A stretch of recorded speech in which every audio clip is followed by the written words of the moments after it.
The year started with the shock revelation that all of the major political parties were skint.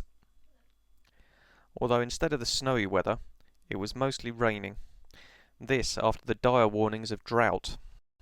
Still, there was lots to look forward to, and there was eager anticipation of the Olympics. And the long-running torch relay certainly got people interested. The neighbours continued to entertain with the ongoing euro crisis, which was of course not connected to the behaviour of the banks, who were revealed to have been manipulating global interest rates in the so-called Libor crisis. This one will run a while. Barclays Bank, sponsors of the World Tour finals in tennis, were one of the early name checks for this. Can you see Bob Diamond? He's serving. The Formula One season also had a choppy start, and it ran into the political realities of the Arab Spring in Bahrain. At home, Chancellor George Osborne made his budget and unleashed a firestorm of political scandals.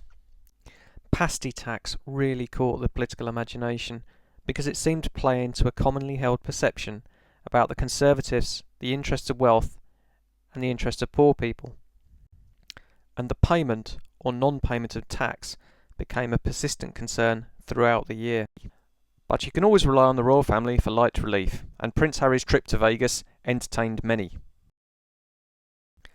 Followers of the media world had an overdose with Lord Justice Leveson's inquiry into the behaviours, culture and ethics of the press. Rebecca Brooks, former chief executive of News International, was arrested as a part of the long-running phone hacking investigations. The Jubilee came and went in a series of enormous rainstorms. Prince Philip needed to stay in hospital after a day on the river of water. But, happily, the Olympics now really wasn't far away. Arguable Man of the Year, Bradley Wiggins, provided a great surprise when he won Britain's first ever Tour de France. He backed this up with winning the Olympic gold medal in London. The Games were widely regarded as having been a huge success, and there were certainly a lot of medals for the home team.